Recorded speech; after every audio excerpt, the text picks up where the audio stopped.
Welcome to Boring History, where we explore the less glamorous side of the past to help you drift off to sleep. Tonight, we're delving into the dark and often gruesome world of medieval medicine. Prepare yourself for a journey through time, where leeches were considered cutting-edge technology, and the cure might just be worse than the disease. As we travel back to the Middle Ages, spanning roughly from the 5th to the 15th century, we'll discover why getting sick during this period was a truly terrifying prospect. From bizarre treatments to dangerous misconceptions, medieval medicine was a far cry from the healthcare we know today. But before we dive into the gory details, let's set the scene. Imagine a world without antibiotics, anesthesia, or even a basic understanding of germs. A world where superstition and religion often trumped scientific observation, and where the human body was still largely a mystery to those tasked with healing. In this episode, we'll explore the common medical practices of the time, the strange beliefs that guided them, and the often horrifying results. We'll meet the barber surgeons who doubled as dentists and hairdressers, the plague doctors with their bird-like masks, and the wise women who risked being labeled as witches for their herbal remedies. We'll also delve into the four humors theory, a cornerstone of medieval medicine that persisted for centuries. This peculiar belief system suggested that all illnesses were caused by an imbalance in the body's four vital fluids: blood, phlegm, yellow bile, and black bile. Treatments aimed to restore this balance, often through methods that seem barbaric by today's standards. From bloodletting and trepanation to the use of animal dung in medicines, we'll cover it all. We'll even touch on the role of astrology in diagnosis and treatment, because in medieval times, your health wasn't just affected by what was happening inside your body, but also by the alignment of the stars. So settle in and prepare to be both fascinated and horrified as we uncover why medicine in medieval times was truly a nightmare. Whether you're here to learn or to be lulled to sleep, our journey through this dark chapter of medical history promises to be an eye-opening experience. That is, if you can keep your eyes open. As we delve deeper into the world of medieval medicine, it's crucial to understand the historical context that shaped these practices. The Middle Ages, spanning roughly from the 5th to the 15th century, was a time of great change and challenge for Europe. Following the fall of the Roman Empire, much of the medical knowledge accumulated by ancient civilizations was lost or fragmented. The once thriving centers of learning in Alexandria and Athens fell into decline, and with them, centuries of medical advancements. In this power vacuum, the Catholic Church emerged as a dominant force in medieval society, including in the realm of medicine. Monasteries became the primary centers of medical knowledge and practice, with monks serving as both spiritual and physical healers. The Church's influence on medicine was profound. Many believed that illness was a form of divine punishment for sins, and prayer was often considered the most effective remedy. This perspective significantly shaped the approach to treating diseases and understanding the human body. However, it's important to note that not all medical knowledge was lost. Some classical texts survived, particularly through the efforts of Islamic scholars who preserved and expanded upon Greek and Roman medical writings. These works would later find their way back to Europe during the Renaissance. The medieval period also saw the rise of universities, with medical schools established in cities like Salerno, Bologna, and Paris. These institutions, while still heavily influenced by religious doctrine, began to formalize medical education and practice. Yet for the common people, access to educated physicians was limited. Most relied on local healers, herbalists, and midwives for their medical needs. These practitioners often combined folk remedies with religious rituals, creating a unique blend of the practical and the spiritual.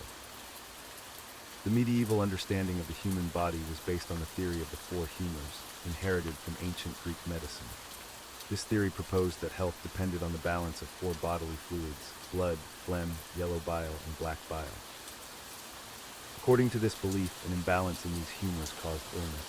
Treatments often focused on restoring this balance through methods that, to our modern sensibilities, seem bizarre and even dangerous. Bloodletting, for instance, was a common practice based on the idea that removing excess blood could cure a variety of ailments. The medieval period was also marked by significant public health challenges. Poor sanitation in growing urban areas led to the spread of diseases. The most notorious of these was the Black Death, a pandemic that swept through Europe in the 14th century, killing an estimated 30–60% of the population. This devastating plague had a profound impact on medieval society and medicine. It highlighted the limitations of existing medical knowledge and spurred efforts to better understand the nature of disease. Some historians argue that the Black Death indirectly contributed to the eventual development of more scientific approaches to medicine. Another factor that influenced medieval medicine was the constant state of warfare. The Crusades, for example, not only exposed European physicians to Arabic medical knowledge, but also necessitated advancements in treating battle wounds and managing field hospitals. It's worth noting that despite the limitations of medieval medicine, this period saw some important developments. The first hospitals, as we might recognize them today, were established during this time. Initially run by religious orders, these institutions provided care for the sick and poor, laying the groundwork for modern healthcare systems. The medieval period also saw advancements in pharmacy. Apothecaries began to emerge as distinct professionals, preparing and dispensing medicines. Many of the herbal remedies used during this time formed the basis for future pharmaceutical developments. However, it's crucial to remember that medical practice in the Middle Ages was often a dangerous affair. The lack of understanding about hygiene and infection meant that many treatments could do more harm than good. Surgery, in particular, was a risky endeavor, often performed by barber surgeons with little formal medical training. The tools and techniques used in medieval medicine would be considered crude and even horrifying by today's standards. Trepanation, the practice of drilling holes in the skull to relieve pressure or release evil spirits, was not uncommon. Cauterization, using hot irons to seal wounds, was a standard treatment for many injuries. Despite these practices that we now view as barbaric, it's important to approach medieval medicine with a degree of historical empathy. The practitioners of the time were working with the best knowledge available to them, genuinely trying to alleviate suffering and cure diseases. As we move forward in our exploration of medieval medicine, keep in mind this complex historical context. The practices we'll discuss were shaped by a unique blend of limited scientific knowledge, religious beliefs, and practical necessity. While often misguided by modern standards, they represent an important chapter in the long history of human attempts to understand and heal the body. As we delve deeper into the world of medieval medicine, we encounter one of the most influential and enduring medical theories of the time, the doctrine of the four humors. This concept, which originated in ancient Greece and persisted well into the Renaissance, formed the cornerstone of medical understanding and practice for centuries. The theory of the four humors proposed that the human body was filled with four basic substances, called humors, which were thought to be in balance when a person was healthy. These four humors were blood, phlegm, black bile, and yellow bile. Each humor was associated with a particular element, season, and set of qualities. Let's break down each humor and its characteristics. First, we have blood. Associated with the element of air, blood was thought to be hot and moist. It was linked to the season of spring and was believed to be produced by the liver. People with a predominance of blood were said to have a sanguine temperament, characterized by a cheerful and optimistic disposition. Next, we have phlegm. This humor was associated with the element of water and was considered cold and moist. It was linked to winter and thought to originate in the brain. Those with a phlegmatic temperament were believed to be calm and unemotional. The third humor, black bile, was associated with the element of earth and was considered cold and dry. It was linked to autumn and thought to be produced by the spleen. People with a melancholic temperament, dominated by black bile, were believed to be prone to sadness and introspection. Finally, we have yellow bile, associated with the element of fire. It was considered hot and dry, linked to summer, and thought to be produced by the gallbladder. Those with a choleric temperament, dominated by yellow bile, were believed to be quick-tempered and ambitious. According to this theory, perfect health was achieved when these four humors were in balance. Any imbalance or excess of one humor over the others was thought to be the root cause of illness and disease. This concept of balance and imbalance was central to medieval medical practice and influenced everything from diagnosis to treatment. Physicians of the time believed that they could diagnose ailments by observing the color and consistency of bodily fluids, particularly urine. This practice, known as uroscopy, was so prevalent that the urine flask became a symbol of the medical profession. Doctors would carefully examine the color, clarity, and even taste of urine to determine which humors were out of balance. The theory of the four humors also influenced the understanding of personality types and emotional states. It was believed that an individual's dominant humor determined their temperament and predisposition to certain behaviors and illnesses. This idea persisted for centuries and can still be seen in some modern personality theories. Treatment methods based on the four humors theory were aimed at restoring balance to the body. This often involved practices that seem barbaric or misguided to us today. For instance, bloodletting was a common treatment for a wide range of ailments, as it was thought to reduce an excess of blood in the body. Other treatments included the use of laxatives and emetics to purge the body of excess humors, as well as the application of hot or cold compresses to counteract the qualities of the humors. Diet was also considered crucial in maintaining humoral balance, with certain foods being prescribed or avoided based on their perceived humoral qualities. The four humors theory had a profound impact on medieval pharmacology as well. Herbs and medicines were classified according to their supposed effects on the humors. For example, a hot and dry herb might be used to treat an illness thought to be caused by an excessive cold and moist phlegm. It's important to note that while the four humors theory may seem primitive or even absurd to us now, it represented a significant attempt to systematize medical knowledge and provide a rational explanation for health and disease. In many ways, it was an early precursor to our modern understanding of homeostasis, the body's ability to maintain internal balance. The persistence of this theory for over 2 millennia is a testament to its explanatory power within the context of pre-modern medicine. It provided a comprehensive framework for understanding human physiology, psychology, and pathology, even if its foundations were ultimately flawed. However, the rigid adherence to this theory also hindered medical progress in many ways. It discouraged the exploration of alternative explanations for disease and led to treatments that were often ineffective or even harmful.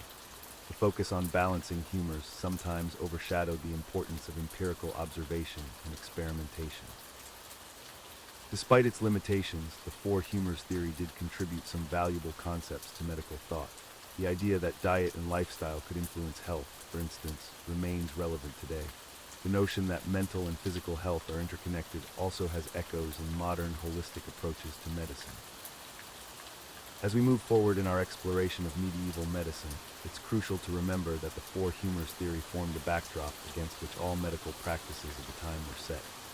From diagnosis to treatment, from understanding personality to explaining the spread of disease, this theory touched every aspect of medieval medical thought. In our next segment, we'll delve into some of the specific medical practices that arose from this understanding of the body and its functions.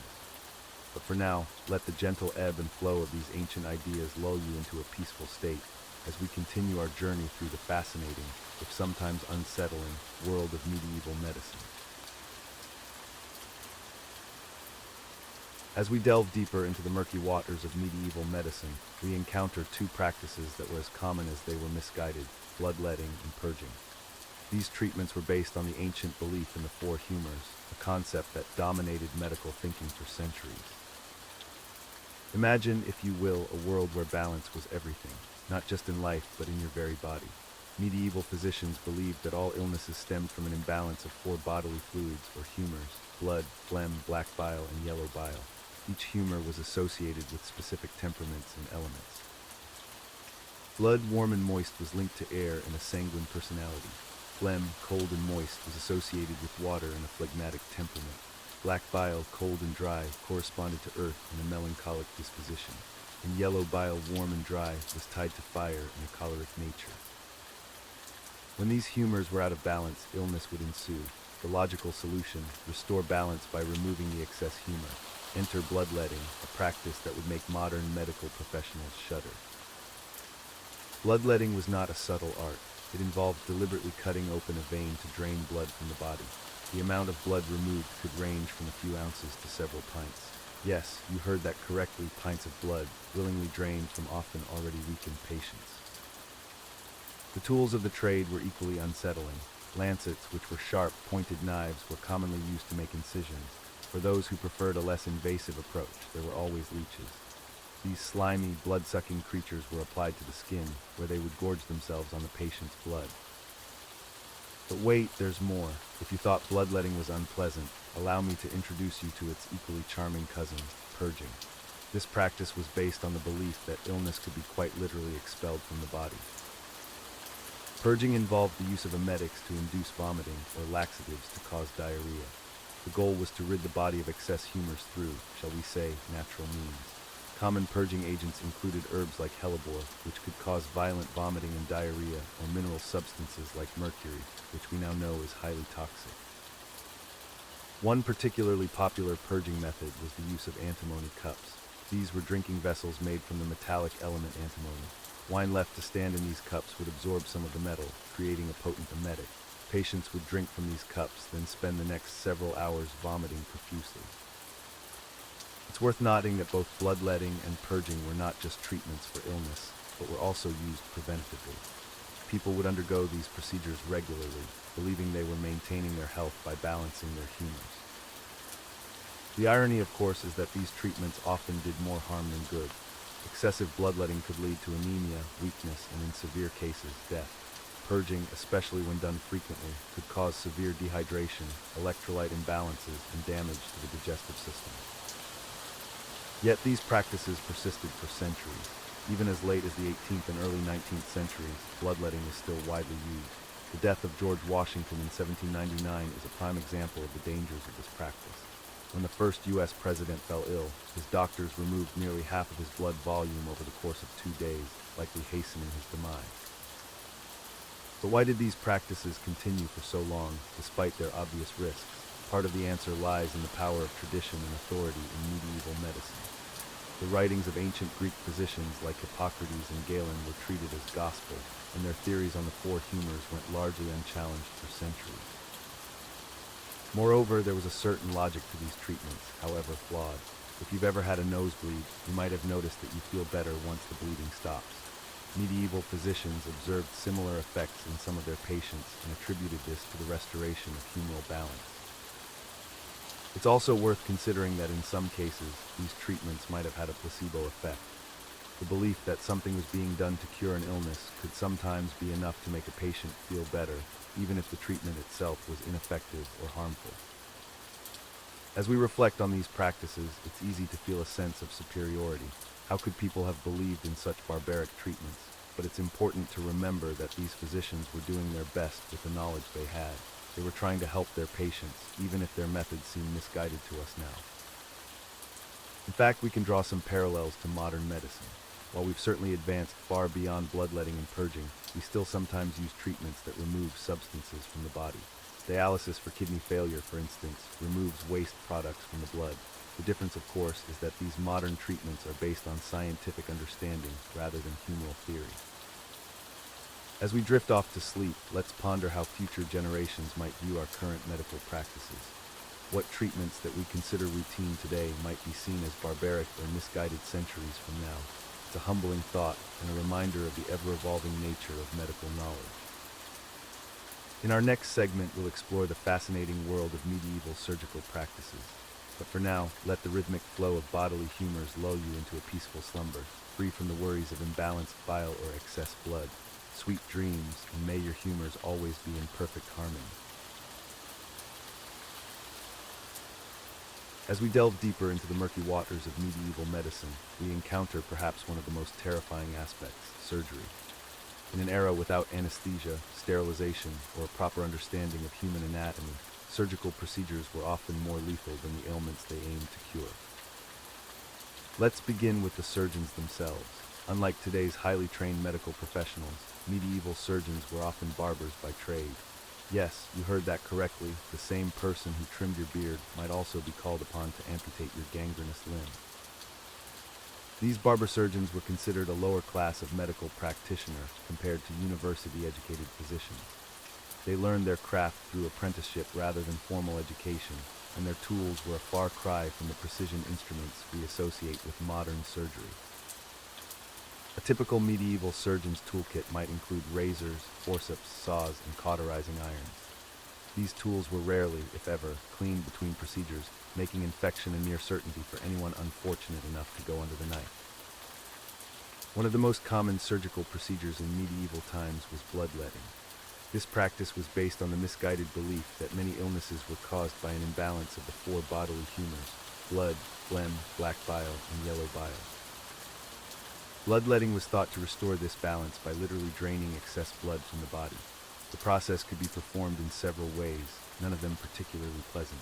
The most straightforward method involved opening a vein and allowing blood to flow into a bowl. For those seeking a more exotic approach, leeches were often employed. These blood-sucking creatures were applied to the skin, where they would gorge themselves on the patient's blood. Surprisingly, leeches are still used in some modern medical procedures, albeit in a much more controlled and hygienic manner. Another popular method of bloodletting was cupping. This involved heating small glass cups and placing them on the skin. As the air inside the cup cooled, it created suction, drawing blood to the surface of the skin. The surgeon would then make small incisions in these areas to release the blood. While bloodletting was used to treat a wide variety of ailments, from headaches to plague, it often did more harm than good.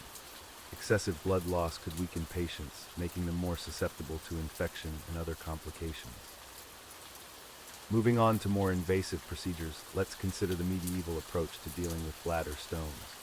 This painful condition, caused by mineral buildup in the bladder, was treated through a procedure known as lithotomy. The patient would be strapped down, often in a position that exposed the perineum.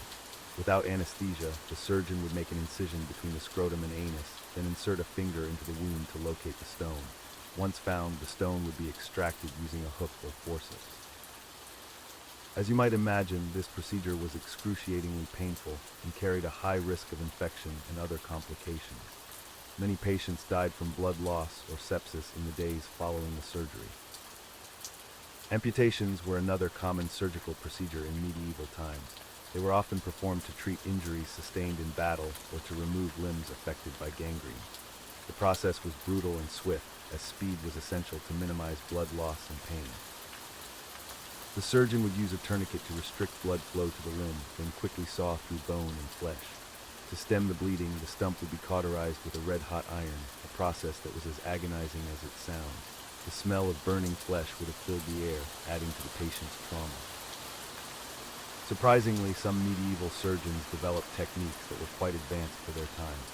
For example, the Arab physician Abulcasis, who lived in the 10th century, invented several surgical instruments and wrote extensively on surgical techniques. One of Abulcasis' innovations was the use of catgut for internal stitches. Unlike other materials used for sutures, catgut could be absorbed by the body, reducing the risk of infection. This technique was so effective that it continued to be used well into the 20th century. Another area where medieval surgeons showed surprising skill was in trepanation, the practice of drilling holes in the skull. While this might sound like a recipe for disaster, trepanation was used to relieve pressure on the brain caused by injury or illness. Archaeological evidence suggests that some patients survived this procedure and lived for years afterwards. However, it's important to note that the survival rate was likely quite low, and many patients would have died from infection or complications. As we approach the end of this segment, it's worth reflecting on the courage, or perhaps desperation, of both patients and surgeons in medieval times. To submit oneself to surgery without anesthesia, or to perform such procedures with only rudimentary tools and knowledge, required a level of fortitude that's hard to imagine today. In our next segment, we'll continue our exploration of medieval surgery, delving into some of the more unusual and specialized procedures that were performed during this era. From crude attempts at plastic surgery to the beginnings of forensic medicine, the world of medieval surgery was as diverse as it was dangerous. As we pause here, take a moment to appreciate the advancements in modern medicine. The sterile operating rooms, precise instruments, and extensive training of today's surgeons are a far cry from the barber surgeons and their blood-stained razors of medieval times. It's a reminder of how far we've come, and how fortunate we are to live in an age where surgery, while still serious, is no longer a near-certain death sentence. As we delve deeper into the realm of medieval surgery, we encounter practices that would make even the bravest souls quiver. One such procedure was trepanation, a practice that dates back to prehistoric times but remained popular throughout the Middle Ages. Trepanation involved drilling or scraping a hole into the human skull. Medieval physicians believed this procedure could cure various ailments, from headaches to mental disorders. They thought it would release evil spirits or excess pressure from the brain. Imagine the scene, a patient strapped down conscious as a surgeon approached with a drill-like instrument called a trepan. The procedure was often performed without anesthesia, save for perhaps a strong drink to dull the senses. The surgeon would carefully cut a circular incision into the scalp, then peel it back to expose the skull. Next, they would begin the painstaking process of drilling through the bone, taking great care not to damage the sensitive brain tissue beneath. Surprisingly, many patients survived this ordeal. Skulls from the period have been found with evidence of healing around the trepanation sites, indicating that people lived for years after the procedure. However, the risk of infection or brain damage was ever present, and many weren't so fortunate. Moving on from trepanation, let's explore another common medieval surgical practice, bloodletting. This procedure was based on the ancient theory of the four humors: blood, phlegm, black bile, and yellow bile. Physicians believed that an imbalance in these humors caused illness, and that by removing excess blood, they could restore harmony to the body. Bloodletting was prescribed for a wide range of conditions, from fever and inflammation to mental disorders. The process could be carried out in several ways. The most common method involved using a fleam, a small knife used to open a vein, usually in the arm. The blood would be collected in a bowl, and the amount drawn depended on the patient's condition and the physician's judgment. For those who could afford it, leeches were a popular alternative to the fleam. These blood-sucking creatures were applied to the skin, often in large numbers, to draw out the bad blood. Monasteries and medical schools even maintained leech ponds to ensure a steady supply of these slimy helpers. While bloodletting might seem barbaric to us now, it was considered a sophisticated and essential treatment in medieval times. Even royalty underwent regular bloodletting as a preventative measure. However, the practice often did more harm than good, weakening patients and sometimes leading to dangerous levels of blood loss. Another gruesome aspect of medieval surgery was the treatment of wounds, particularly those sustained in battle. With no understanding of germ theory or the importance of sterilization, wound care was a risky business. One common treatment for deep wounds was cauterization, the use of hot irons to burn the flesh, sealing off blood vessels and supposedly preventing infection. Picture a soldier, freshly wounded from battle, being held down by his comrades as a surgeon approaches with a glowing hot iron. The searing pain and the smell of burning flesh would have been overwhelming. While this method did stop bleeding and kill some bacteria, it also destroyed healthy tissue and left patients with severe scarring. For less severe wounds, surgeons might use a poultice, a soft, moist mass of plant material, sometimes mixed with bread or clay, applied to the skin. These poultices could contain a variety of ingredients, from honey, which does have some antibacterial properties, to less savory components like animal dung. The theory was that these applications would draw out bad humors from the wound. Suturing was another important skill for medieval surgeons, particularly for closing large wounds. However, without proper sterilization, the thread used for stitching often introduced new infections. Surgeons would use needles made of bone or metal, threading them with materials like linen, hemp, or even hair. The process of removing arrows or crossbow bolts was particularly challenging and often fatal. Special tools were developed for this purpose, such as the crow's beak, a long-handled instrument with a beak-like tip designed to grasp and extract arrowheads. However, if an arrow was deeply embedded or near vital organs, attempting to remove it could cause more damage than leaving it in place. Amputation was a dreaded but sometimes necessary procedure in medieval times. It was often the only option for severely injured or infected limbs. The process was quick but brutal. A tourniquet would be applied to limit blood loss, and the limb would be cut through with a saw or large knife. The resulting stump would then be cauterized with hot irons to stop the bleeding. Surprisingly, some surgeons developed considerable skill in amputation. They understood the importance of cutting through joints rather than bones when possible, and of leaving enough skin to cover the stump. However, the shock of the procedure and the high risk of infection meant that many patients did not survive long after losing a limb. It's worth noting that not all medieval surgery was so gruesome. Some procedures, particularly those performed by highly trained surgeons in major cities, showed remarkable sophistication for their time. Cataract surgery, for instance, was performed with a technique not dissimilar to modern methods. A thin needle would be used to push the cloudy lens of the eye down and out of the field of vision. As we conclude this segment on medieval surgery, it's important to remember that while these practices seem barbaric to us now, they represented the cutting edge of medical knowledge at the time. The surgeons who performed these procedures were often doing their best to help their patients with the limited understanding and tools available to them. In our next segment, we'll explore the role of religion and superstition in medieval medicine. and how these beliefs often intertwined with medical practices to create a unique approach to healing. But for now, let the rhythm of history lull you deeper into relaxation as we transition to our next topic. While medieval medicine often relied on questionable practices, not all treatments were entirely misguided. Herbal remedies and folk medicine played a significant role in healthcare during this period, and some of these traditional cures have even stood the test of time. Let's explore the world of medieval herbal remedies and folk medicine, where nature's pharmacy offered both hope and, occasionally, unexpected dangers. One of the most common herbs used in medieval medicine was chamomile. Known for its calming properties, chamomile was often brewed into a tea to treat insomnia, anxiety, and digestive issues. Yawning just thinking about chamomile tea is making me sleepy, but let's continue our journey through the herb garden of medieval times. Garlic, a staple in many kitchens today, was highly valued for its medicinal properties. Medieval healers believed it could ward off evil spirits and cure various ailments, from the common cold to more serious infections. In fact, during the infamous Black Death, people would wear garlic cloves around their necks, hoping to protect themselves from the plague. While it didn't prevent the spread of the disease, modern research has shown that garlic does indeed have antimicrobial properties. Another popular herb was sage, which was used to treat everything from memory loss to sore throats. The Latin name for sage, salvia, actually means to heal, reflecting its importance in medieval medicine. Softly imagine walking through a medieval herb garden, the air filled with the aromatic scents of sage, rosemary, and lavender.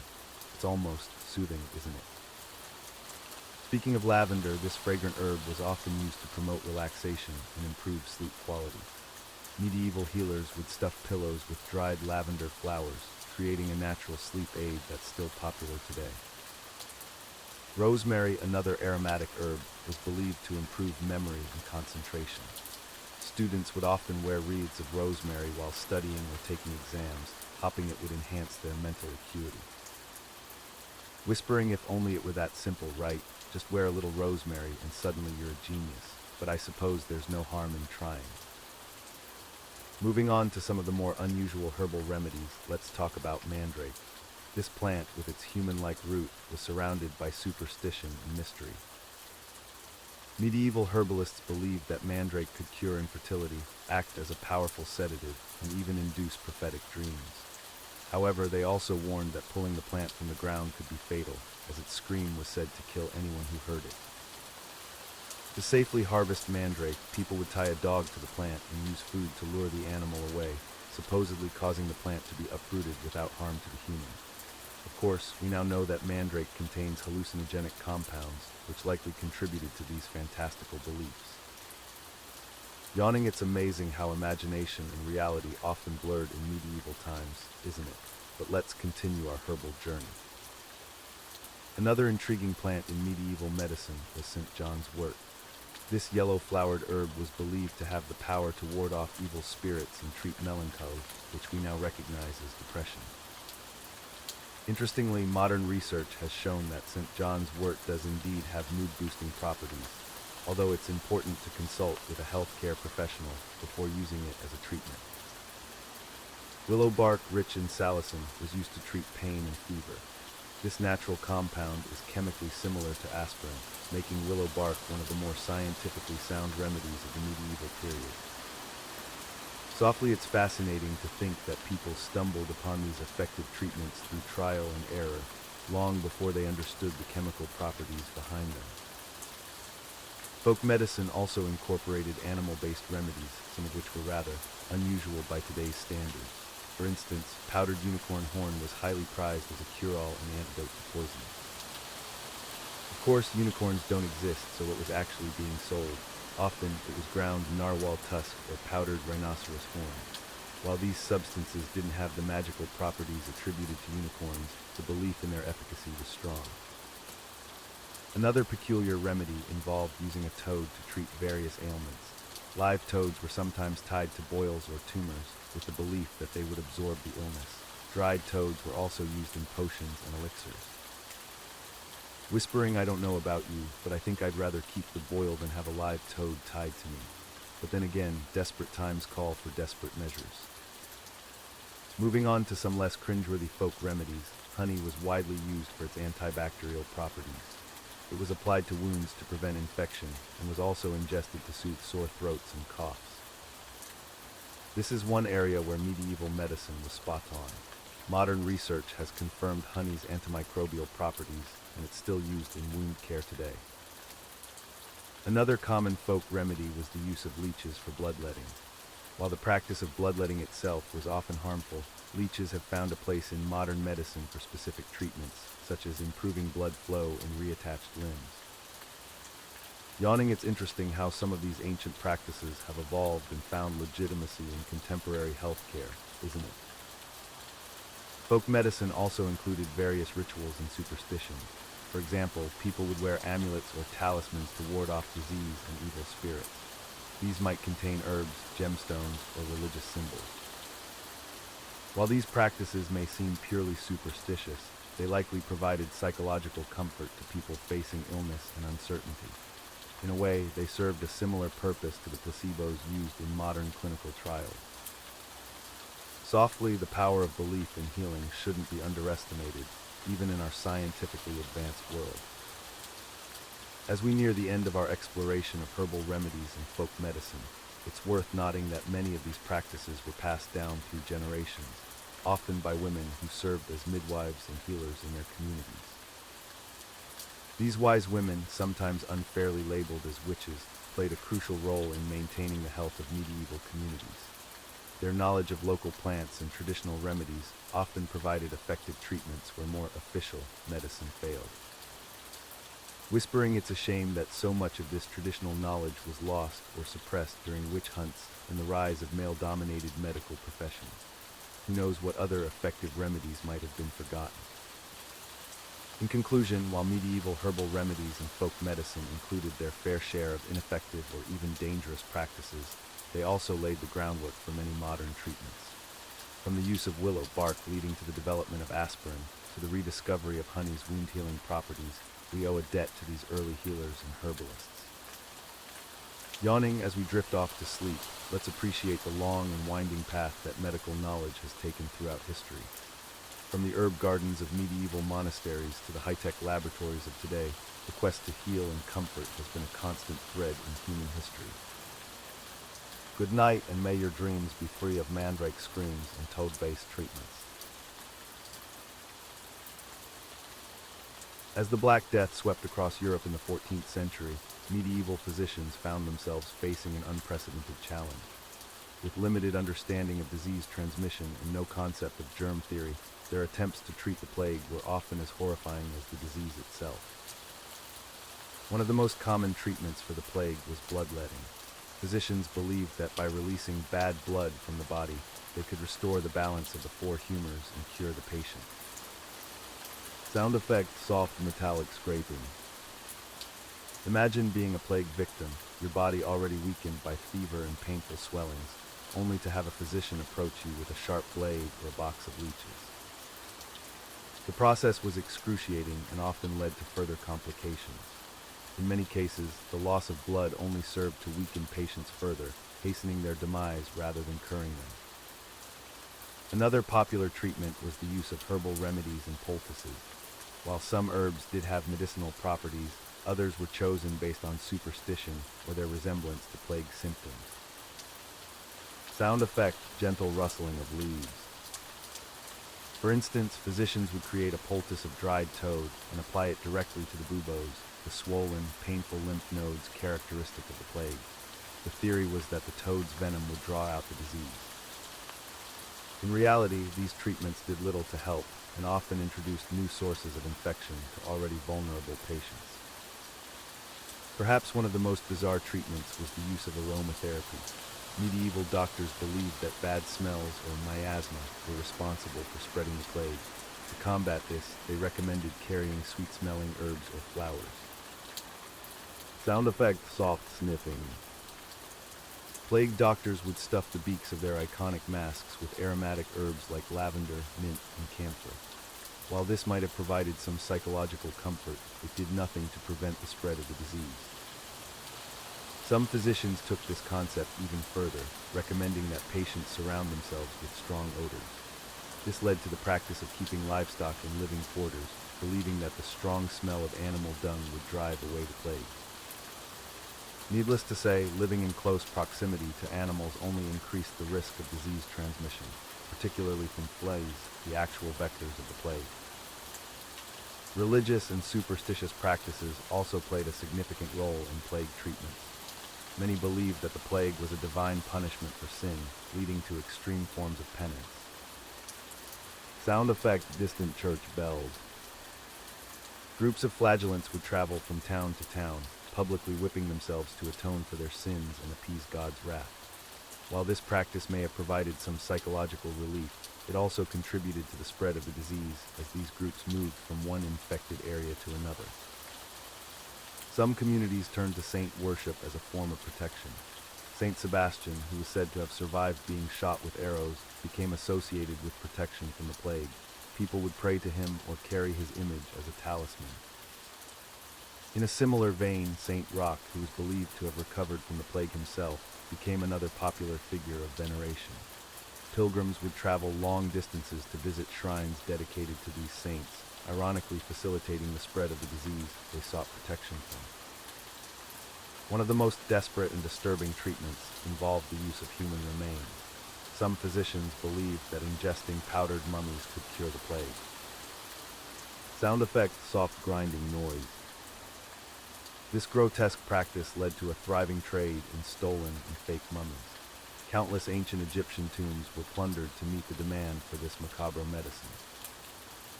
In some cases, the recently deceased were exhumed and their bodies processed into medicine.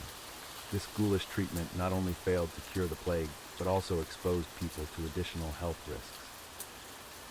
Another common but misguided treatment was the use of mercury. Known as quicksilver, this toxic metal was believed to have healing properties and was used to treat a variety of ailments, including the plague. Sound effect: liquid metal sloshing. Patients would be given mercury to drink or have it applied to their skin. The side effects of mercury poisoning, excessive salivation, mouth sores, and tremors were seen as signs that the treatment was working, expelling the disease from the body. In reality, many patients likely died from mercury poisoning rather than the plague itself. The use of mercury in medicine continued well into the 19th century, leaving a legacy of toxicity and suffering. Some physicians recommended more benign, if equally ineffective, treatments. Consuming large quantities of treacle, a type of sugar syrup, was believed to help purge the body of disease. Others advised patients to consume large amounts of garlic or onions, believing their strong odor would drive away the plague. While these treatments were less harmful than bloodletting or mercury, they did little to combat the actual disease. In some cases, the wealthy would attempt to flee infected areas, believing that escaping to the countryside would protect them from the plague. This practice, known as dispersal, was one of the few somewhat effective methods of avoiding infection. Sound effect: horse hooves on cobblestones.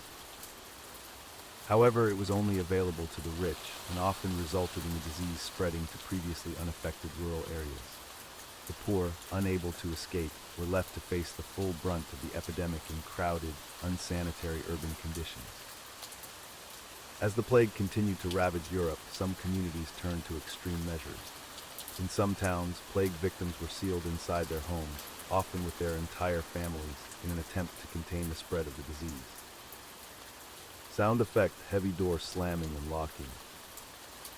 This cruel practice not only condemned the sick to a slow, agonizing death, but also trapped healthy family members with infected individuals, virtually ensuring their demise as well.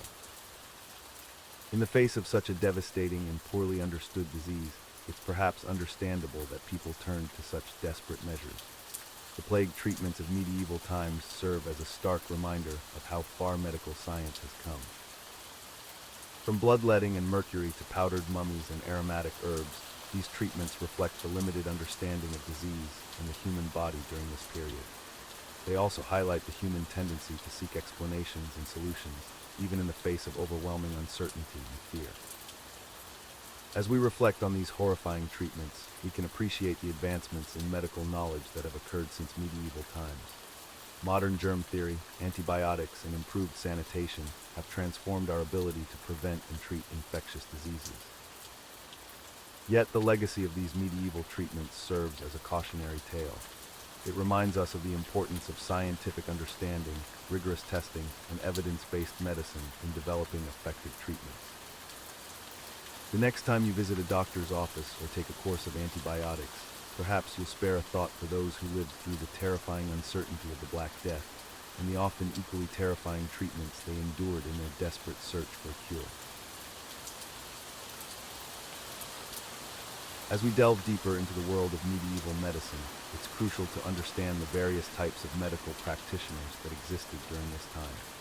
These individuals, with their diverse backgrounds and approaches, shaped the landscape of healthcare in ways that would both intrigue and terrify us today. Let's begin with the most respected medical professionals of the medieval period, the university-trained physicians. These learned men spent years studying at prestigious institutions, poring over ancient texts and debating medical theories. However, their education was largely theoretical, focusing more on philosophy and astrology than on practical healing techniques. A typical day for a medieval physician might involve examining a patient's urine, checking their pulse, and consulting astrological charts to determine the best course of treatment. They rarely performed physical examinations, considering such hands-on work beneath their dignity. Instead, they would prescribe elaborate remedies based on the theory of the four humors: blood, phlegm, yellow bile, and black bile. One particularly gruesome practice associated with physicians was bloodletting. This procedure, based on the belief that an imbalance of humors caused illness, involved draining blood from the patient to restore equilibrium.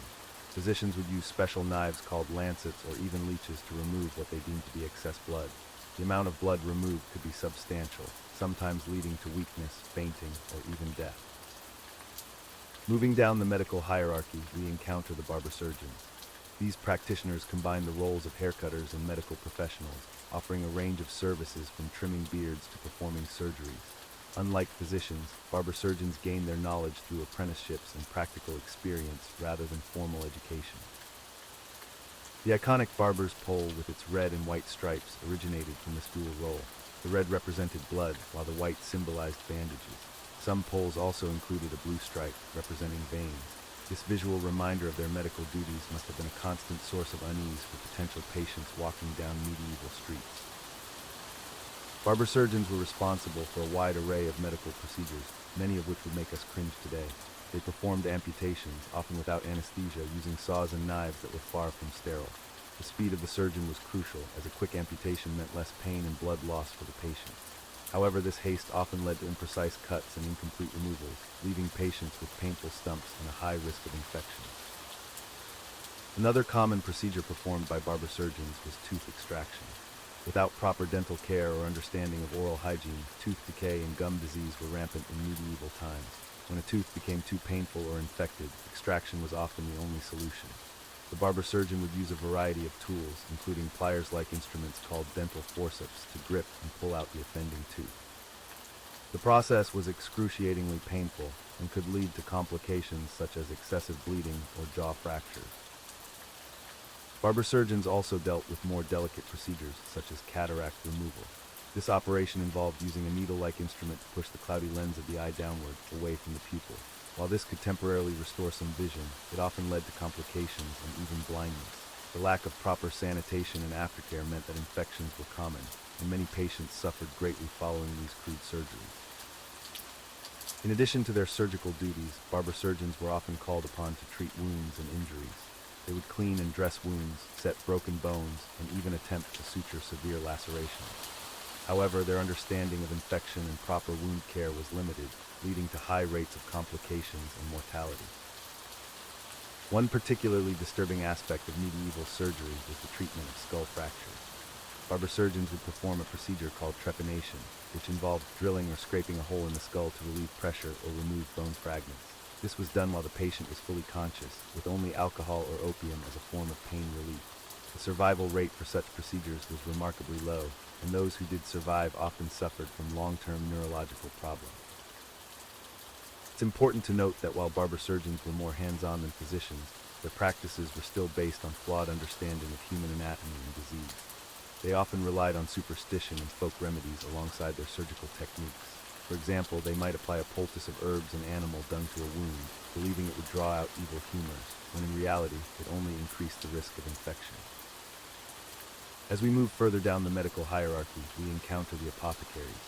These practitioners were essentially the pharmacists of the medieval world, preparing and selling medicines, herbs, and other remedies. Apothecaries played a crucial role in medieval healthcare, often serving as the first point of contact for those seeking medical treatment. The medieval apothecary's shop was a fascinating and somewhat unsettling place. Shelves lined with jars of dried herbs, powders, and mysterious concoctions filled the air with a pungent aroma. Among the more benign ingredients like chamomile and peppermint, one might find disturbing items such as powdered mummy, animal organs, or even human body parts, all believed to possess healing properties. Apothecaries would prepare complex remedies based on prescriptions from physicians or their own knowledge of herbal medicine. These concoctions often included a mix of plant-based ingredients, animal products, and minerals. Some of these remedies were relatively harmless, while others could be downright dangerous. For example, a common treatment for various ailments was theriac, a complex mixture that could contain up to 64 ingredients, including opium and sometimes even viper flesh. In our next segment, we'll continue exploring the world of medieval medical practitioners, delving into the roles of midwives, folk healers, and the church in healthcare. We'll also examine how these various practitioners interacted and sometimes conflicted with one another, shaping the complex and often terrifying landscape of medieval medicine. As we delve deeper into the world of medieval medical practitioners, we encounter an array of characters whose methods and beliefs would make modern doctors shudder. Let's continue our exploration of these fascinating, if sometimes misguided, healers of the past. One such practitioner was the barber surgeon. In medieval times, the line between grooming and medical care was surprisingly blurry. Barbers didn't just trim beards and cut hair, they also performed a wide range of medical procedures. These jack-of-all-trades would extract teeth, set broken bones, and even perform minor surgeries. Their iconic red and white striped poles actually have a grisly origin. The red represented blood, while the white symbolized the bandages used to staunch bleeding after procedures. Perhaps the most infamous practice associated with barber surgeons was bloodletting. This procedure, based on the belief that an imbalance of bodily humors caused illness, involved draining blood from the patient to restore equilibrium. Barber surgeons would use a variety of tools for bloodletting, including lancets and fleams to make incisions, and cupping glasses to draw blood to the surface of the skin. They would even employ leeches, which were thought to be particularly effective at removing bad blood. While this might sound horrifying to us now, bloodletting was considered a legitimate medical treatment for centuries. It was used to treat everything from headaches and fevers to plague and mental illness. Even some of history's most prominent figures, like King Charles II of England, died in part due to excessive bloodletting. Moving on from barber surgeons, we encounter another intriguing figure in medieval medicine, the apothecary. These early pharmacists played a crucial role in healthcare, preparing and dispensing medicines prescribed by physicians. Apothecaries' shops were filled with an assortment of herbs, minerals, and animal products, many of which we would consider questionable at best today. Remedies might include ingredients like powdered deer antlers, crushed pearls, or even mummified human remains. One particularly sought-after substance was theriac, a complex mixture containing dozens of ingredients, including opium and sometimes viper flesh. This cure-all was believed to be an antidote to all poisons and was used to treat a wide range of ailments. Apothecaries also prepared less exotic but equally important medicines. They would create syrups, tinctures, and ointments using herbs like chamomile for upset stomachs, lavender for headaches, and garlic for infections. Some of these remedies have stood the test of time and are still used in modern herbal medicine. However, the lack of standardization and quality control in medieval apothecaries often led to inconsistent and sometimes dangerous results. Medicines could be ineffective, contaminated, or even poisonous. The profession was not well regulated, and many apothecaries had little formal training. Another important figure in medieval healthcare was the midwife. These women, often working outside the formal medical establishment, played a crucial role in childbirth and women's health. Midwives relied on practical experience and traditional knowledge passed down through generations. They assisted in deliveries, provided prenatal and postnatal care, and often served as general healthcare providers for women and children. However, the tools and techniques available to medieval midwives were limited. Childbirth was a dangerous process, with high mortality rates for both mothers and infants. Midwives had to rely on herbal remedies, manual techniques, and sometimes superstitious practices to manage complications. One such practice was the use of birthing chairs, which allowed women to deliver in a seated position. While this might seem more comfortable, it could actually increase the risk of tearing and bleeding.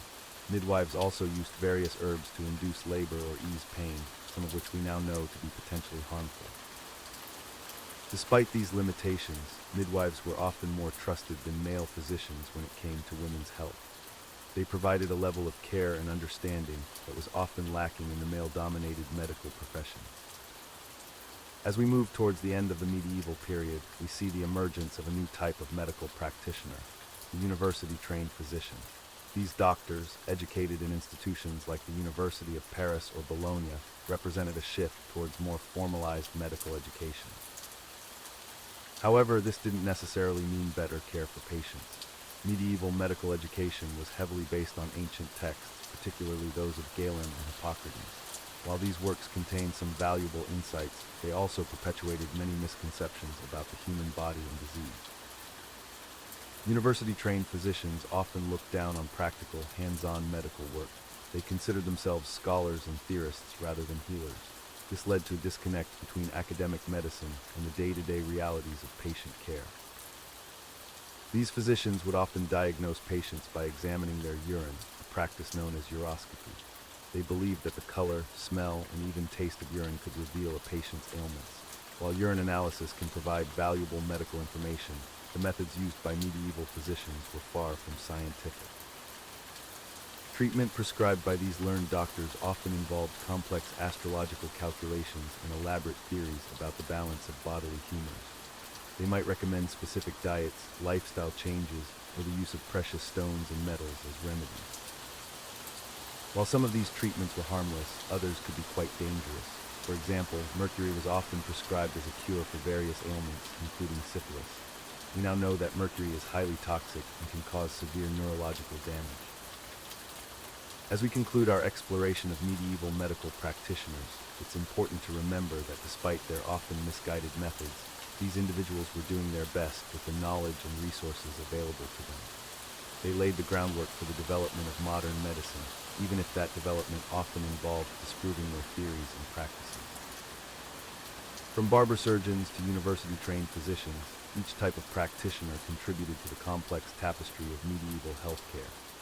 Their stories remind us of how far medical science has come and how fortunate we are to live in an age of evidence-based medicine and rigorous scientific inquiry. As we delve deeper into the murky waters of medieval medicine, we encounter a particularly troubling area: women's health and childbirth. In an era where superstition often trumped science, the treatment of women's medical issues was fraught with misconceptions and dangerous practices. Let's begin with the medieval understanding of female anatomy. Surprisingly, many physicians of the time believed that women had an inverted version of male genitalia. This misunderstanding led to a host of problematic treatments and diagnoses. The concept of the wandering womb was particularly prevalent. Physicians believed that the uterus could move freely within a woman's body, causing various ailments. To treat this imaginary condition, doctors would often prescribe aromatic substances to lure the womb back into place. Imagine being diagnosed with a roaming organ and treated with pleasant smells. Menstruation was another poorly understood aspect of women's health. It was often viewed as a form of purification, ridding the body of excess blood and humors. However, menstrual blood itself was considered dangerous and even poisonous. Some believed it could turn wine sour, cause plants to wither, and even drive dogs mad if they came into contact with it. This fear of menstrual blood led to various superstitions and practices. Women were often isolated during their periods, forbidden from participating in certain activities or entering sacred spaces. Some cultures even believed that the gaze of a menstruating woman could tarnish mirrors or dull blades.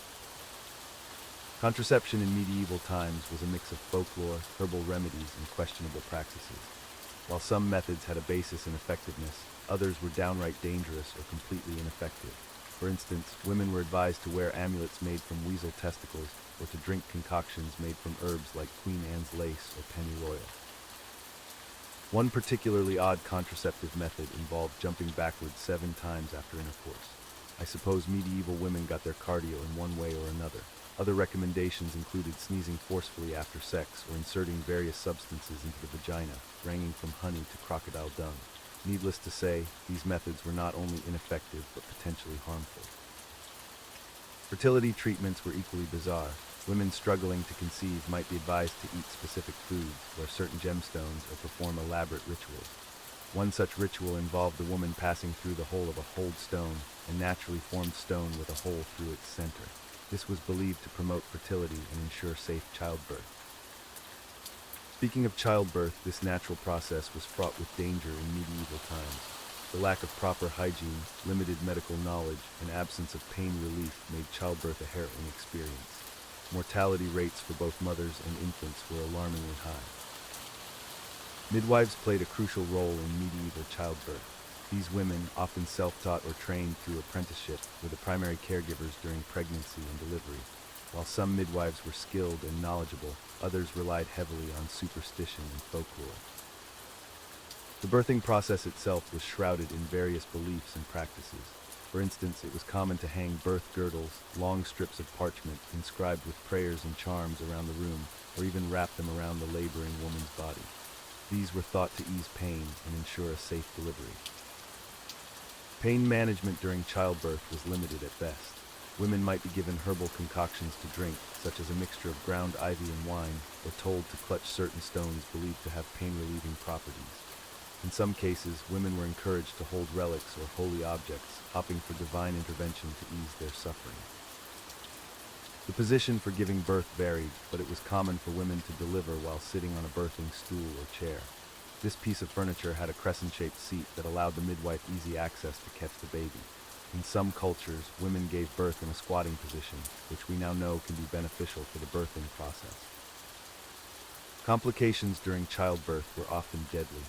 Cesarean sections, while known, were rarely performed on living women and were typically only done to save the baby if the mother had died during childbirth. The procedure was almost always fatal for the mother if attempted while she was still alive. One particularly gruesome tool used in difficult deliveries was the crochet, a hook-like instrument used to extract a dead fetus from the womb. This barbaric method often resulted in severe injury or death for the mother. It's a stark reminder of how far we've come in obstetric care. Postpartum care was equally primitive. New mothers were often kept in a warm, dark room for several weeks after giving birth, a practice known as lying in. While this allowed for rest and recovery, it also increased the risk of infections due to poor ventilation and hygiene. Breastfeeding was the norm, but not all women were able to nurse their own children. Wet nurses were common, especially among the upper classes. However, the practice of wet nursing came with its own set of superstitions. It was believed that a child could inherit the personality traits of its wet nurse through the milk, leading to careful selection processes. As we conclude this segment on women's health and childbirth in medieval times, it's clear that the lack of scientific understanding led to a myriad of misconceptions and dangerous practices. Women's bodies were often viewed with a mix of fascination and fear, resulting in treatments that ranged from ineffective to downright harmful.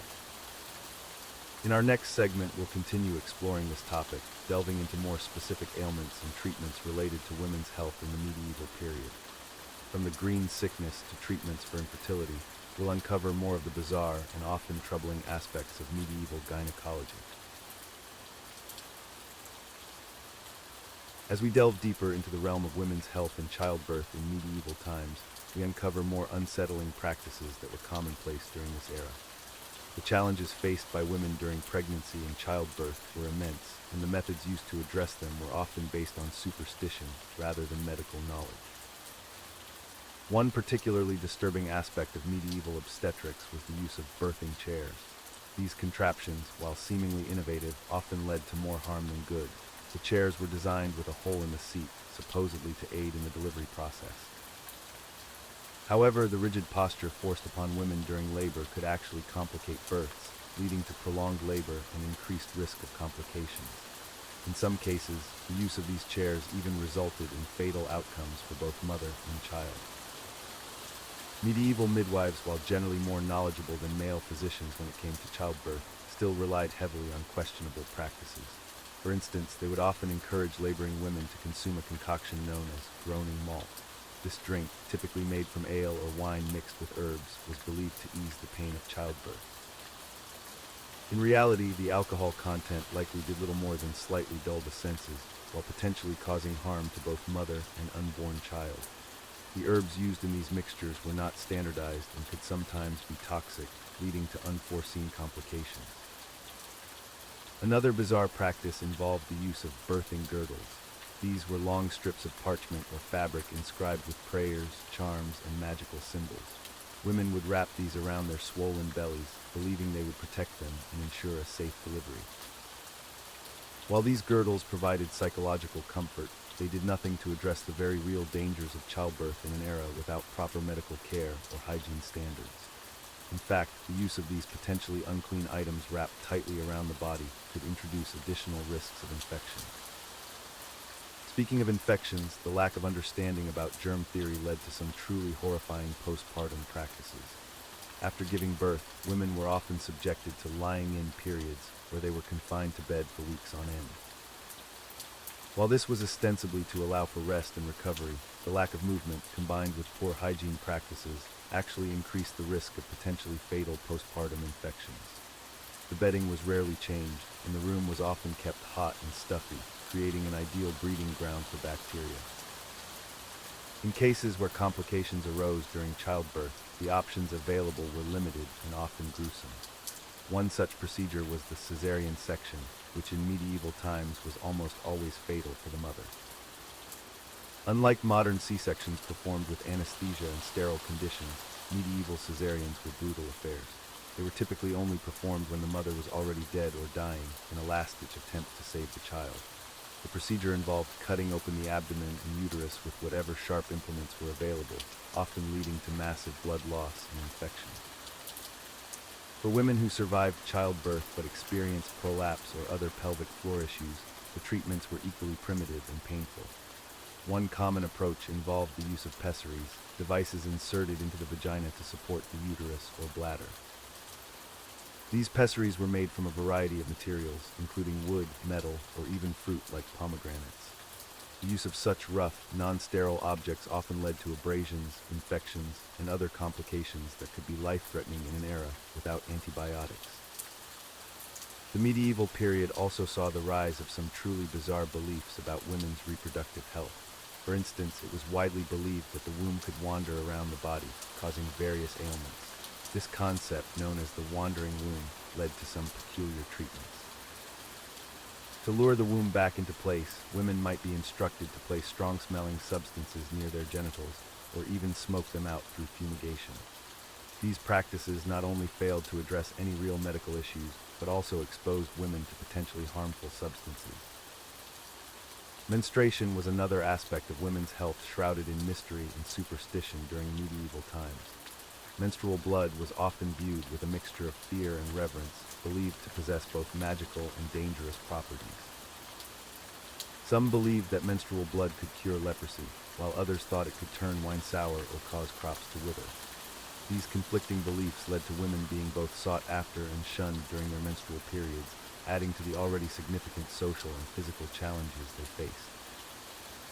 The management of menstruation itself was a challenge in medieval times. Without access to modern sanitary products, women relied on makeshift solutions such as rags, moss, or even sheep's wool to absorb menstrual flow. These materials were often uncomfortable, unreliable, and could lead to infections if not cleaned properly. Perhaps one of the most tragic aspects of medieval women's health was the complete lack of understanding surrounding postpartum depression and other mental health issues related to childbirth. Women experiencing these conditions were often viewed as being possessed by evil spirits or suffering from an imbalance of humor. Treatments for these mental health issues could range from ineffective to downright dangerous. Women might be subjected to bloodletting, forced to consume questionable herbal remedies, or in extreme cases, face accusations of witchcraft. As we reflect on these practices, it's important to remember that they were born out of a genuine desire to help, albeit one hampered by limited knowledge and resources. The medieval period was a time of great suffering for women in terms of reproductive health, but it also laid the groundwork for future advancements in obstetrics and gynecology. In our next segment, we'll explore how these medieval practices gradually gave way to more scientific approaches, paving the way for the modern understanding of women's health we have today. But for now, let the weight of history's lessons gently lull you towards a peaceful sleep.